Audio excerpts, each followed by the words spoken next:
Hi guys, so these are my two amazing hosts. No. Guests. This one is LGBTQIA. I'm Faheke Rubo. And I'm Doreen, of course. They're amazing, the one and only. Anywho.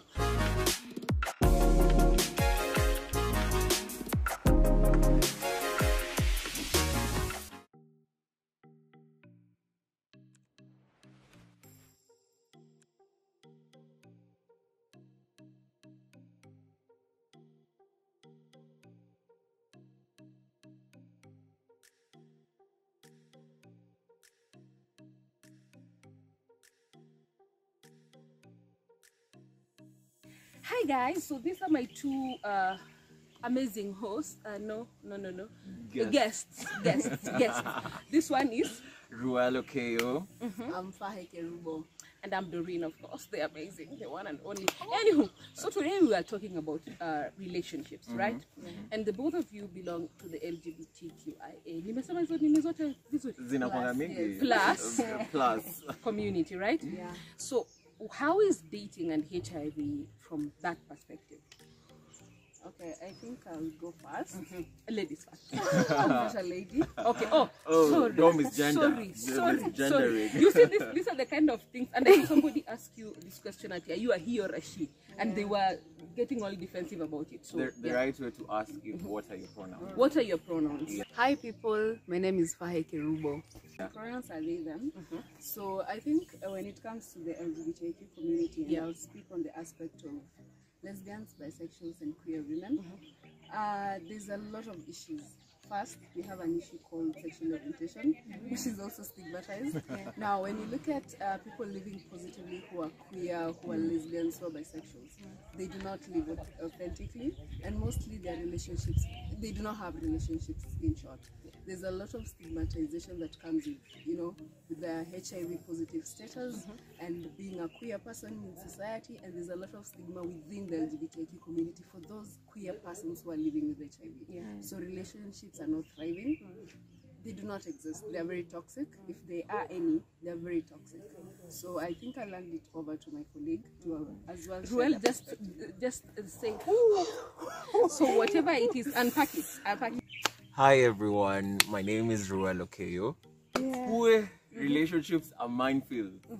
In simple terms, minefield. Because so it rains everywhere. Wow, relationships, it's kind of like this scenario where you do not know what to expect. Like where you can step could be your last, because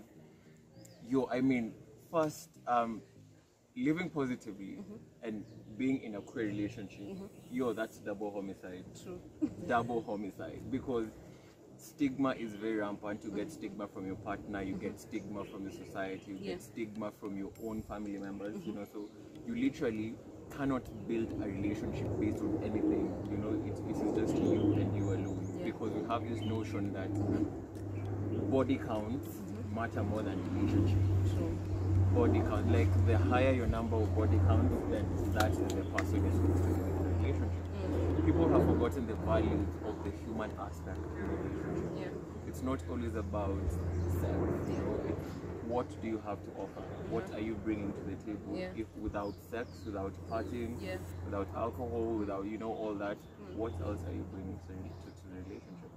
And a lot of people tend to look at the HIV like this, whether you're a straight person or you belong to the LGBTQ community, people still look at the status. I don't know whether that happened or that has happened. Yes. What? So recently I was with a drummer and I'm very open about my status, and I disclosed it to him, like, before anything happens, before this goes on, just know, like, I'm HIV status. This drummer was so stigmatized to a point that I could not even peck him for cheek or even the forehead, because he's like, HIV is positive. But kissing does not even transmit HIV. Like I literally had to sensitize him about HIV transmission methods, and the guy still did not want to do anything with me. And I was like, you know what, you can please stay. I have told you everything. I have sensitized you about HIV. Let them work. I was like, Have you seen me? So finding someone will not be that hard. But then again, you know, even after sensitizing someone, you expect them to have an open mind. True. And I guess that is where we go wrong. You know, having someone who isn't of open mind. No, but actually, it reminds me of this time I disclosed to someone. Yeah. And like I'm there, basically just speaking about my status, telling them this is. In fact, he asked how does it, are there like do's and don'ts on dating a person living with HIV? What should I do? And I was there like giving him a full class. The time I wasted, I should just have been mopping the Indian Ocean because. So and then he's there like, wow, that is so nice. Then now when he asked me for a sleepover at his place because we were going for these dates, and then in one of them he said, next time we're doing this in my house. So of course he was a nice cook. I love men who can cook. If you can cook, send in your applications. So, and then he like just ignored me. Like he came to bed wearing sweatpants and a sweatshirt and kidogo avaya hadi boshori. And I'm like, hi. Brother man. And now I slept because like I was tired because I was from work, so I slept and then I forgot about myself, and then in the morning I'm waking up like, oh my god, this is not my bed and this is not my house. And then looking at him, he's just sleeping like there, and then there's like a big space katikati yetu. So I reached out my hand to him. Hey, kidogo kijana wenyewe anguke chini. Angeumia mimi sijui ningesema nini kwa sababu ningekuwa liable to the police. So it doesn't just be, and this is actually to people living with HIV. Just because you open up about your status does not mean that the other person is going to be open-minded about it. And I want to come back to Fahe. There's this notion that lesbian couples don't infect each other with HIV. All right, it's as you said, it's a notion, but it's a myth.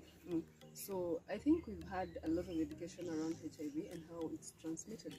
So while the sexual act of lesbians might have very minimal chances of transmitting HIV, we haven't accounted for oral sex. We haven't accounted for, you know, anal sex as well.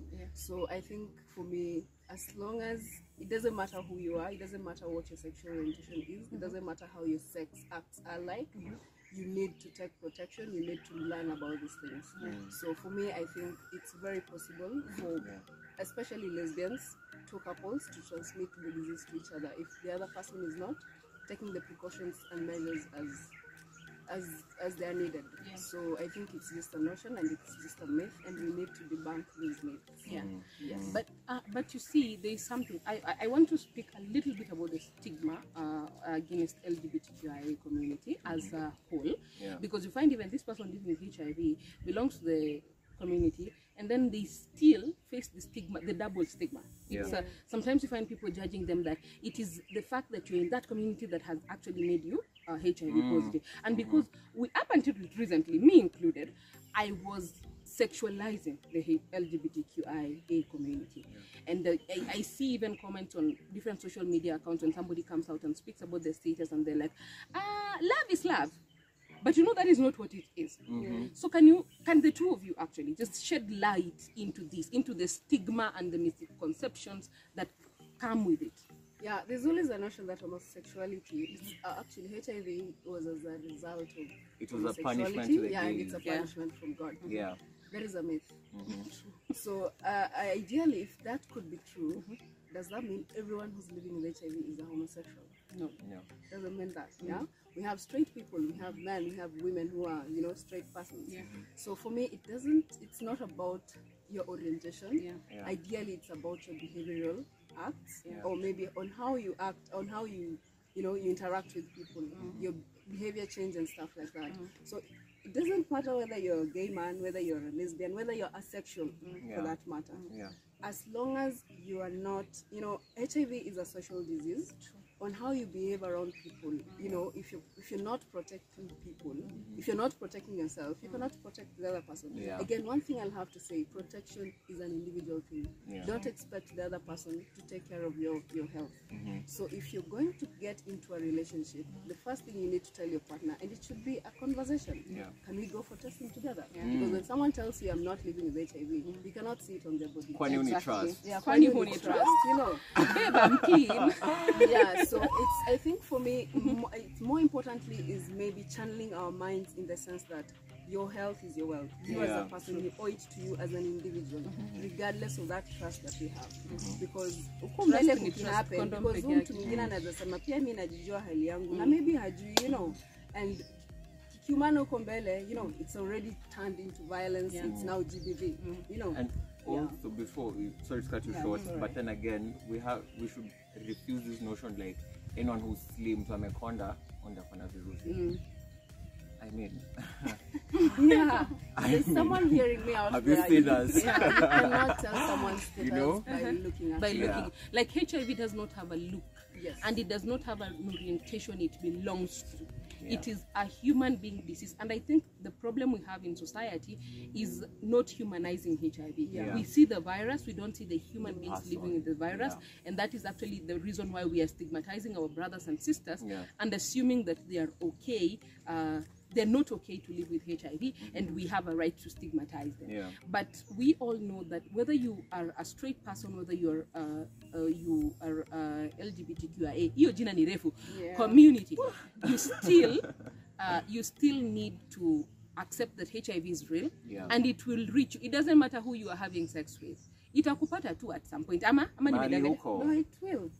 You know, and then again, this goes to these toxic men who like they can't use a CD, and then you get to like I think in my last podcast I mentioned it where people are infecting others knowingly. This is because you have this pain, you refuse to have protection, and now you contracted the virus from God knows where, and now you want to take that pain out on someone else. Wait, I thought that is like a straight people's thing where they go on a actually it's actually called stamping. It's everywhere. Stamping. It's everywhere. You know, because for instance, let me say me, I'm this toxic human being. I'm like, nyama kwa nyama ni tamu. I can't have allergies. But you know, allergies are real, but some people use it as an excuse.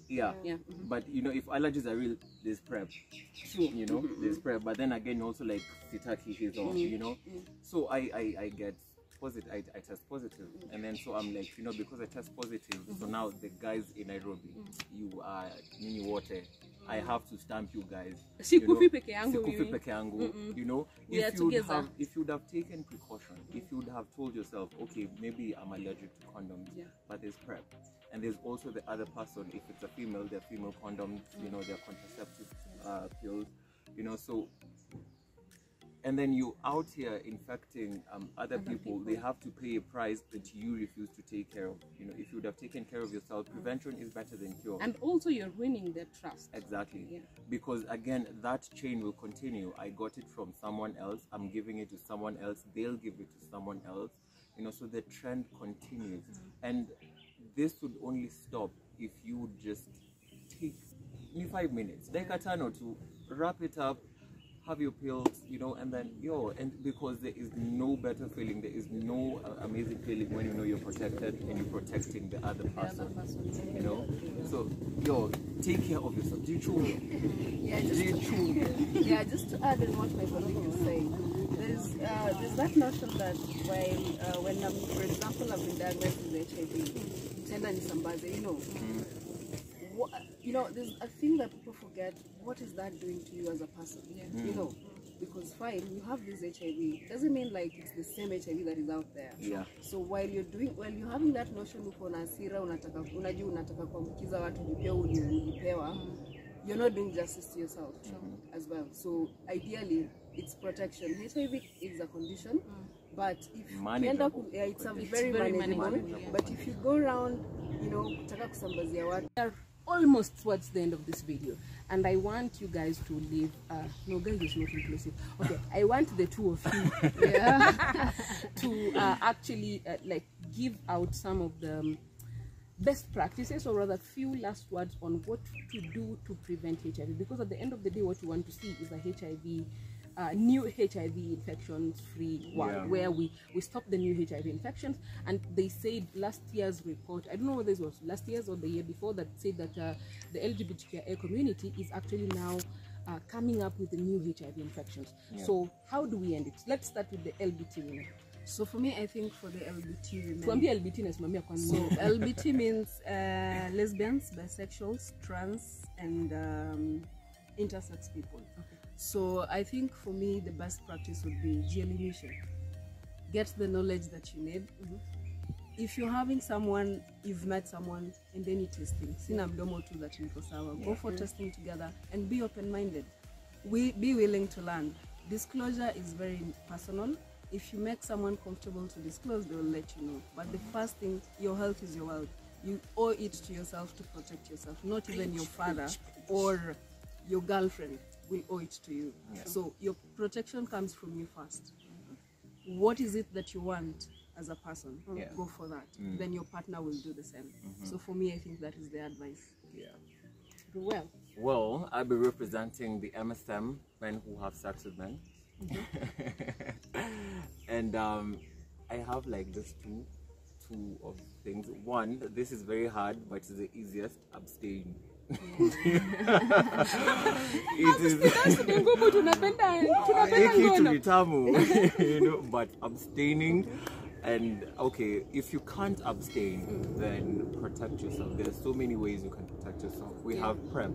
PrEP is a daily pill taken by HIV negative people. If taken daily, prevents you from contracting HIV. And there's also condoms. I mean, condoms are free. And last week I actually talked about the injectable PrEP, which is a new method that is coming up. So yeah, one injection for like 3 months, I think. 8 weeks. 8 weeks. That's 2 months. You know, so protect yourself. There's condoms, and then there's PrEP. There's PEP. PEP is a pill. It had like the morning after pill, but now it's P2 HIV. Yeah, P2 HIV. You know. So yeah, guys, just take care of yourself, take care of the other partner, and live safer. Safer is sexy. Exactly. But, but don't really. We can't prevent you from having sex, but we can actually tell you how to protect yourself from getting HIV, STIs, and other unplanned pregnancies, because those are things that are issues to young people. And I hope you actually learn as young people, because young people are being so accused of having random sex and protected sex, and they're not preventing themselves. So prevent yourself, protect yourself. At the end of the day, your health is your personal responsibility. Bye bye.